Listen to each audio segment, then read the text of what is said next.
Estás escuchando El Rompeolas.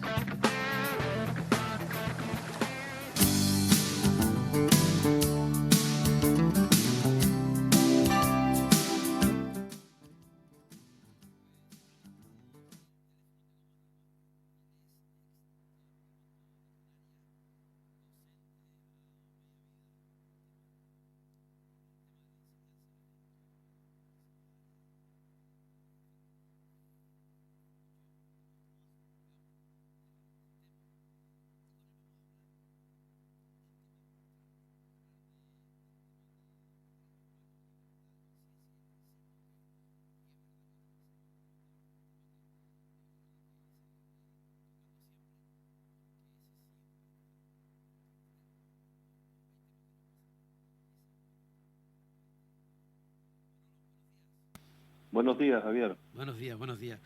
Bueno, digo que siempre has sido un hombre vinculado, un gran luchador, y desde aquí siempre te he aplaudido en ese sentido, en el mundo en el mundo de la enseñanza, en todos los aspectos, y que últimamente también ahora te he visto en algunos vídeos en fin, en ese recuerdo de lo que ha sido la lucha también del movimiento sindical y educativo en Canarias. Muy interesante, ¿eh? Sí, bueno, uno ha sido una persona que ha estado ligada al mundo educativo, pues prácticamente desde que comencé a estar en la escuela como alumno la vida de uno ha estado marcada por los cursos escolares, más que por los años solares y lunares, ¿no? Desde Sí, que sí. de alguna manera el año lo medimos siempre así, y de manera especial, pues bueno, desde que uno tiene, pues ya en la juventud empecé a militar de manera directa en la defensa de lo público, pues no he cesado en todo este tiempo de estar siempre al servicio de la sociedad en la lucha por defender los derechos fundamentales de todos nosotros, ¿no? Es decir, el derecho a la educación, el derecho a la sanidad, el derecho a los cuidados, etcétera, que son nuestros derechos en definitiva y que son lo que nos quedan a las personas en general. El común denominador para toda la sociedad debe ser la garantía de esos derechos, y la educación es uno de ellos. Pero precisamente ahora, Manolo, el tema, por ejemplo, que esta semana hemos estado en el tema de los derechos humanos, de la libertad de conciencia y demás, y del laicismo, corren tiempos. Yo nunca pensé imaginarme que muchos derechos de los que tanto había costado para conseguirlos, ¿no? Yo creo que ese ha sido el problema, dar por hecho que las cosas ya están y no se lucha todos los días, y claro, y de repente hablamos de derechos humanos, hablamos de todos estos temas que estamos hablando, y ya pues la cosa cambia, ¿no? O sea, hay cierto peligro de que Sí, esto, y no solamente aquí, sino a nivel mundial.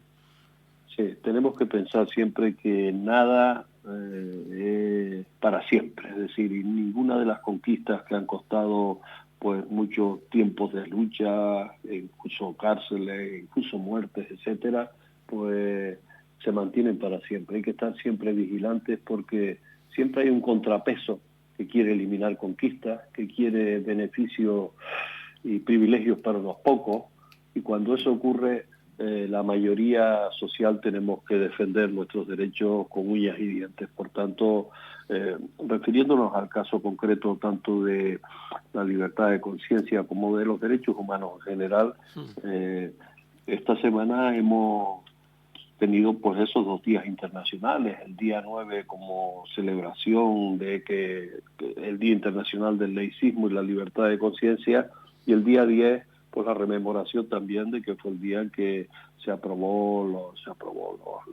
Carta de los Derechos Humanos.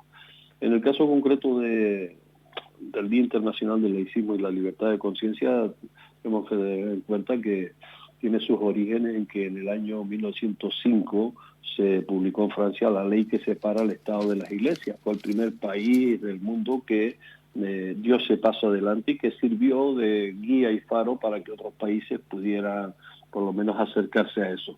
Y además ese mismo día, en el año 31, el día 9 de diciembre, se aprobó la Constitución de la Segunda República Española, que también consagraba esa misma separación. Cosa que luego no ocurrió, es decir, llegó el golpe de Estado del 36, la larga noche de la dictadura franquista, Y en los inicios de la democracia, pues resulta que tampoco se ha separado la cuestión, porque en el año 79 se firman los acuerdos con la Santa Sede con unas condiciones realmente leoninas, con prerrogativas económicas, educativas y de todo tipo, que quedan pues certificadas en una ley de libertad religiosa de 1980, que ha sido inamovible. Nosotros decimos que hay que establecer en este país una ley de libertad de conciencia, hemos planteado la propuesta de ley, pero se ha hecho caso omiso, al menos hasta el momento, ¿no? Y durante todo este tiempo los sucesivos gobiernos en este país no solo no han afianzado esa separación de poderes entre Iglesia y Estado y el avanzar hacia un Estado, como dice la Constitución española, aconfesional.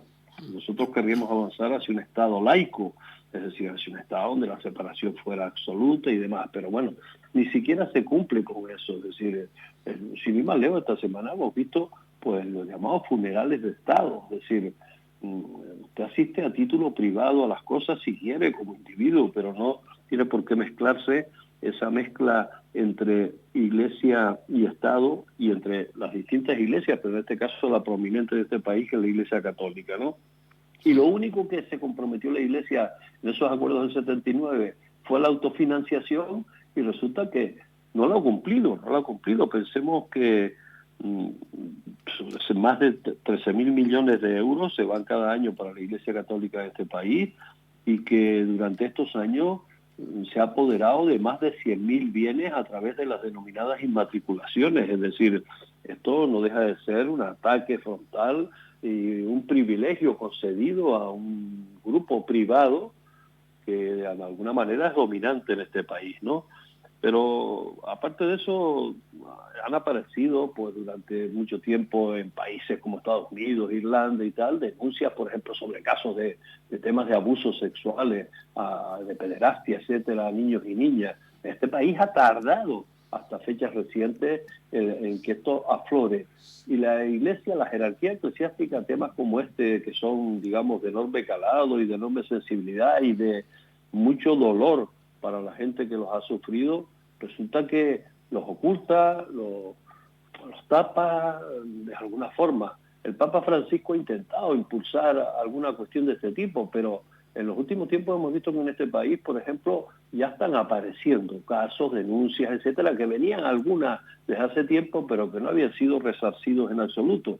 Y ahora, por ejemplo, se pretende, por parte de algunas organizaciones políticas y por parte de la propia Iglesia, que esa reparación y la parte económica la contribuyamos todos, no. Quien tiene que reparar, por ejemplo, si hay que hacer una reparación económica a esas víctimas, tiene que ser quien infligió esos delitos de alguna manera, esos castigos a la gente, y tiene que ser, por tanto, la Iglesia, y asumirlo con toda su responsabilidad. Y luego tenemos que también ver que en este programa ya hablaba antes sobre Palestina, Siria, etcétera. Las religiones en general, no solo la católica, sino otro tipo de religiones, como en este caso el judaísmo, que se ha transformado de alguna manera en esa corriente política ultraderechista como es el sionismo, o también las religiones musulmanas y otro tipo de religiones, tenemos en cuenta que son en gran parte bajo el nombre de el Dios correspondiente, se establecen guerras, se establecen genocidios, se establecen ocupaciones, tortura, se establece discriminación de mujeres, de personas LGTBI, se establece, por ejemplo, supremacía machista respecto a la participación de las mujeres en la propia vida interna, etcétera, de esas religiones, etcétera. Y por eso nosotros, en este caso concreto, yo soy miembro de Europa Laica, y desde Europa Laica, en este caso, frente al tema de lo que ocurre a nivel internacional, pues denunciamos la derogación, denunciamos los acuerdos del año 79 y apelamos a que se deroguen esos acuerdos con la Iglesia, con la Santa Sede, y que se sustituya la ley de libertad religiosa por una ley integral de libertad de conciencia, como la hemos propuesto, ¿no?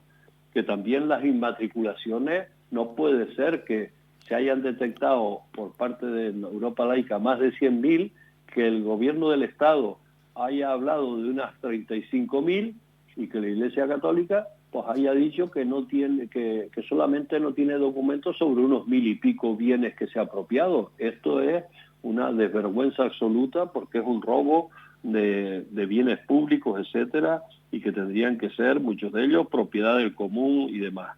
Por tanto, esa sería otra de las cuestiones que reivindicamos en días como los que se celebra la libertad de conciencia, o acabar con el adoctrinamiento infantil que supone la religión en la escuela. Nosotros decimos, la religión se puede estudiar como historia de las religiones, como elemento cultural dentro de las sociedades, pero lo que no puede ser son las escuelas convertirse en plataformas de adoctrinamiento, ni de la religión católica ni de ninguna otra religión.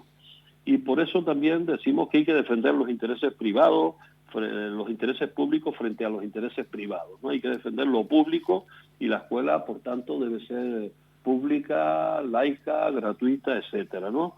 Y si la escuela fuera privada, Manolo, por ejemplo, se me ocurre a mí pensar, en las escuelas privadas, por ejemplo, que tengan acceso a... tú estás hablando de esa escuela libre, ¿no? Y que la religión debe estar fuera. Pero a veces el campo público tomamos una manera, pero luego da la impresión de que en el campo privado se puede hacer lo que quieran, aunque sea en la enseñanza o no.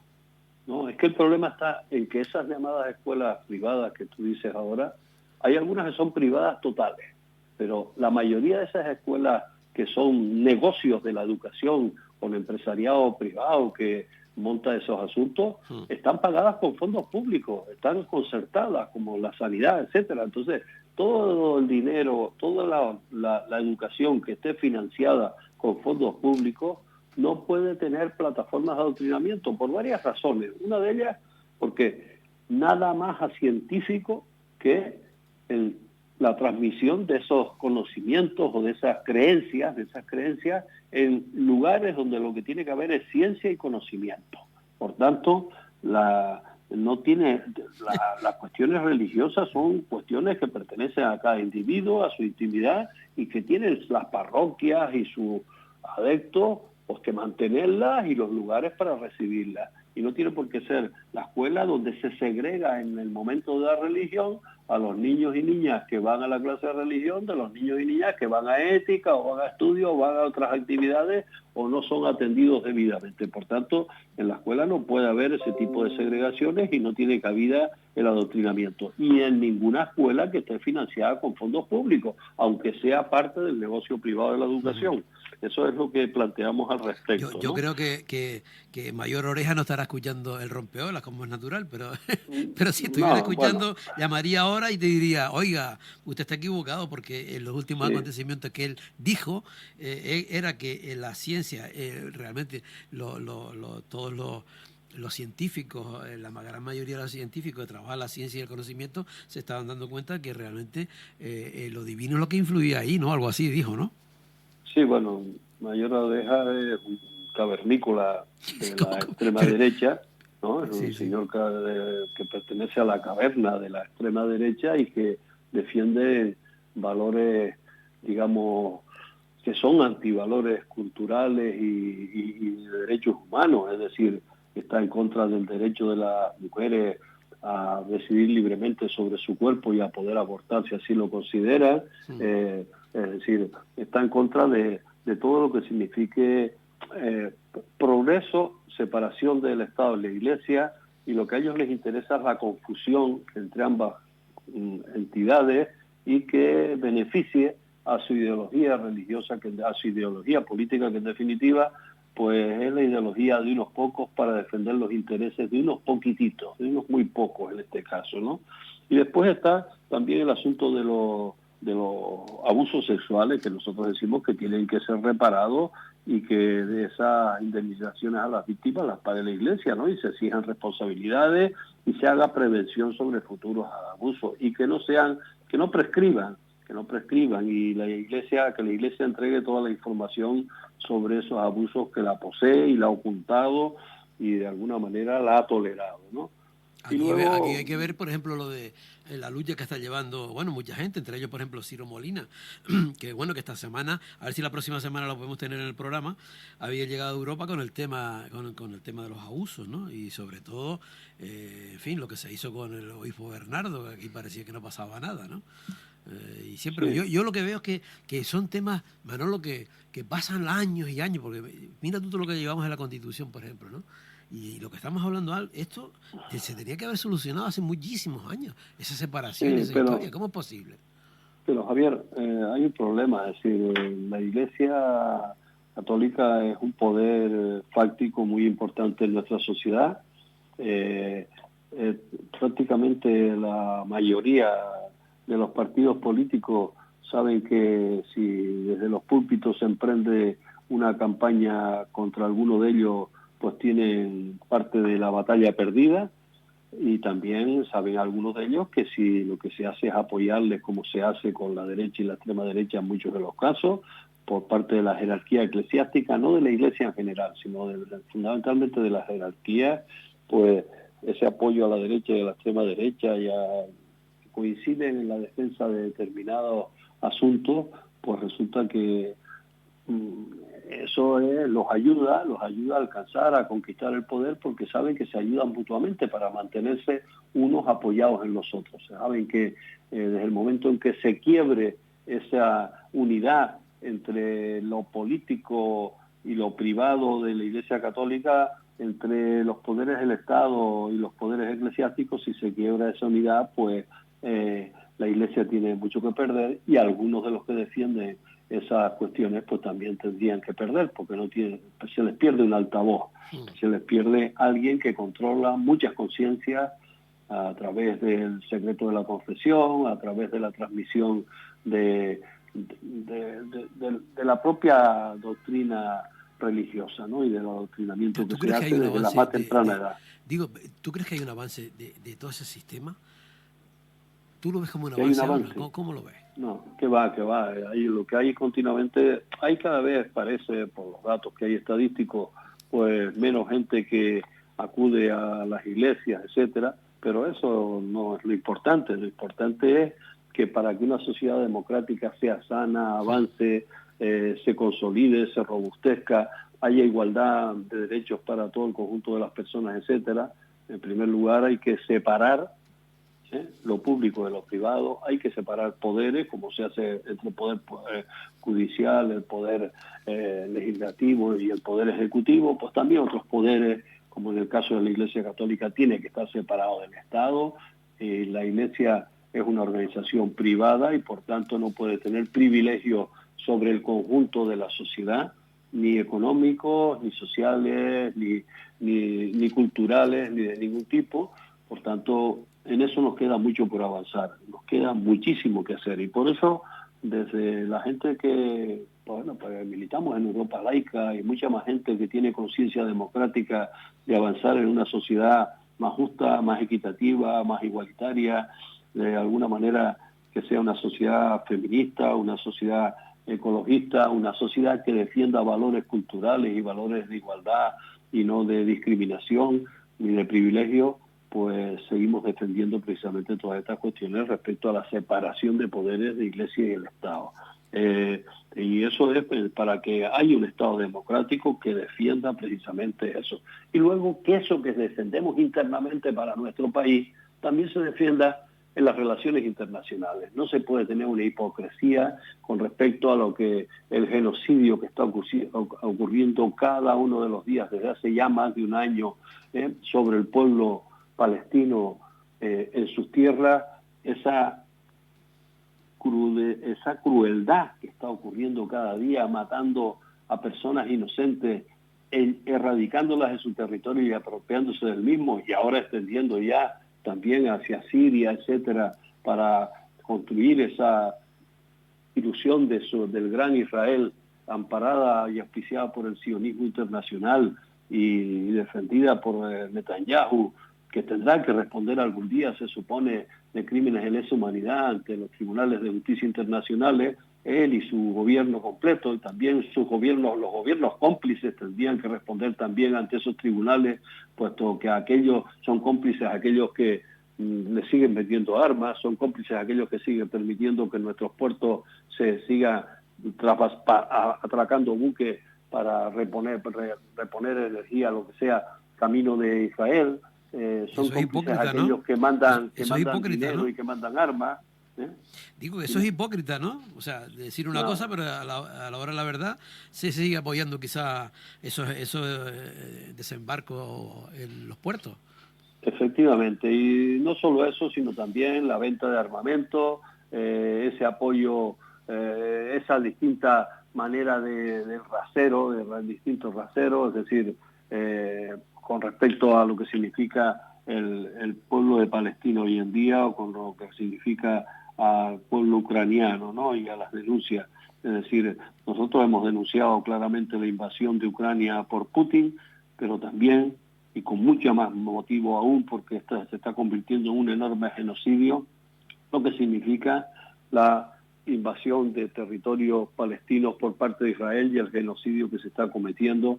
Y pensamos que ahí tenemos que seguir constantes denunciándolo cada día, como tú lo estás favoreciendo también desde este programa, hoy con la intervención de la compañera, o en otros momentos con otra gente que participe, ¿no? Es decir, que este tipo de cuestiones forma parte de, primero, tenemos que garantizar que el derecho internacional no se quiebre y desaparezca, que las normas internacionales de respeto, de solidaridad, de cooperación entre los países, no se haga tabla rasa con ellos, y por tanto que se defiendan los derechos humanos, se cumplan las resoluciones de Naciones Unidas y no se continúe buscando la solución a los conflictos mediante guerra. La solución a los conflictos se tiene que buscar mediante el diálogo, mediante la diplomacia, mediante la cooperación, mediante la obligación a que las partes se puedan sentar, acuerden, etcétera. Lo que no puede ocurrir es que siempre se termine las diferencias matando al pueblo, matando a la gente más vulnerable, mientras los que deciden esas matanzas están en sus despachos, muy lejos de allí, favoreciendo a la industria armamentística, que no tendría razón de ser si no hubiera guerra, porque las guerras son las que están alimentando la industria armamentística. Pero ese modelo, Manolo, lo comentas tú, o sea, el modelo de disparar palabras, pero bueno, disparar palabras. Es decir, que los modelos que tenemos, hay que ver en los parlamentos cómo se ha perdido esas formas, ¿no? Claro. O sea, esas son auténticos disparos, o sea, que no, para llegar a ese punto de entendimiento, de escuchar al otro, de que sea la palabra la que tenga que solucionarlo, yo creo que cada vez estamos más alejados. Uno que se ha dedicado durante toda su vida a la docencia, ¿no?, a ser trabajador de la enseñanza en la escuela, pues siempre ha defendido que las relaciones entre las personas, las relaciones entre los países, las relaciones tienen que ser relaciones de cooperación, de solidaridad, de entendimiento. Por tanto, y participar, por ejemplo, en cuestiones como la Red Canaria de Escuelas Solidarias o en otro tipo de programas educativos, etcétera, transmitiendo valores educativos en la escuela, y un valor fundamental es el valor de la paz. Por eso, en su momento nos opusimos a que este país entrara en la OTAN, porque consideramos que es un instrumento de guerra, como así se ha venido demostrando en los últimos tiempos, y no un instrumento de paz, porque consideramos que no puede resolverse los conflictos mediante las armas, como está ocurriendo en decenas de guerras que hay abiertas ahora mismo en el planeta, aunque aquí tengamos constancia de un par de ellas nada más, que son las que los medios de comunicación al uso nos presentan, pero sobre el planeta hay pues decenas de guerras vivas en estos momentos, en las que mueren miles, millares, millones incluso de personas al final como consecuencia de intereses ajenos a ellos. Es decir, porque se quiere tomar propiedad sobre el agua de un lugar, porque se quiere esquilmar a un pueblo determinado porque tiene en sus suelos riquezas petrolíferas o de cambio o de níquel o de cualquier otro metal necesario para la industria del norte, porque se quiere ampliar el territorio y ocupar territorio quitándoselo a los que vivían allí desde hace siglos, etcétera.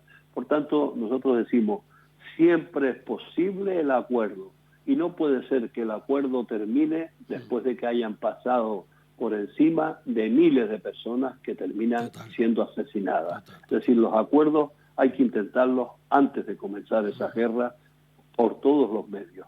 Por eso, ser defensores de la paz, ser defensores de relaciones humanas, ser defensores del derecho internacional, no ignorar a la ONU como la hacen los países en estos momentos. Por ejemplo, tanto Estados Unidos como Israel, pues desoyen los acuerdos y las resoluciones de la ONU. No tenemos más que ver lo que ha pasado y sigue pasando con nuestro pueblo hermano, el pueblo saharaui, que durante casi 50 años están ya en los campamentos de Tinduf, y resulta que no se cumple ninguna de las resoluciones porque el padrino de Marruecos pues es Francia, es Estados Unidos, es Pedro Sánchez, es la actual Alemania. Es decir, va buscando padrinajos porque hay intereses económicos muy importantes de los que pueden apropiarse en el territorio del que ilegalmente se ha apropiado Marruecos, por ejemplo. Y a pesar de todas las resoluciones de la ONU, pues no se cumple.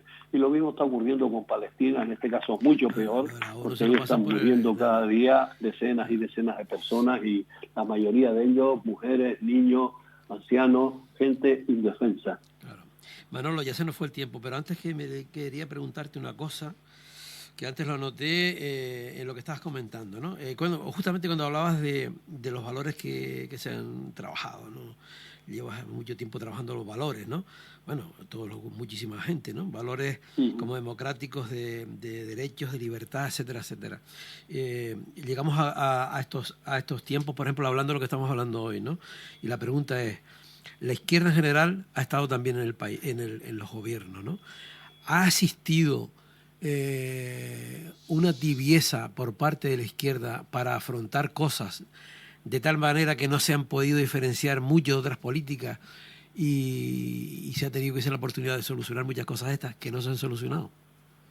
Sí, mira, en general cuando los partidos políticos se presentan a las elecciones llevan en sus programas un compromiso, un contrato social con la sociedad, y en muchos de los programas de los partidos políticos de izquierda se suele ir lo de defensa de una escuela, por ejemplo, que camine hacia la laicidad, de una escuela pública, defensa de la paz, defensa de las relaciones internacionales.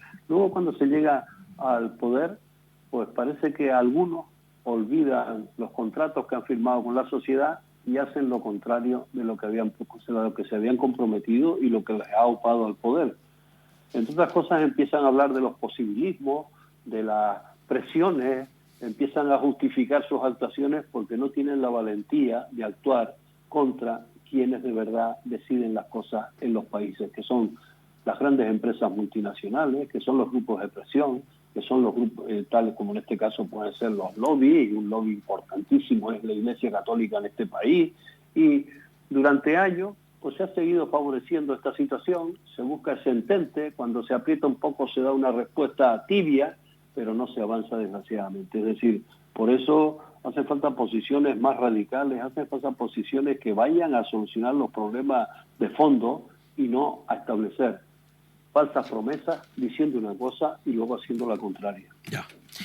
Manolo, gracias por haber estado con nosotros en el Rompeolas, seguimos en contacto y nada, no te voy a decir que sigas luchando porque ese ha sido el objetivo de tu vida. Pues nada, muchísimas gracias. Javier. Ahí chao. nos encontramos. Adiós, Venga, gracias. hasta luego. Bueno, pues nos vamos con otra...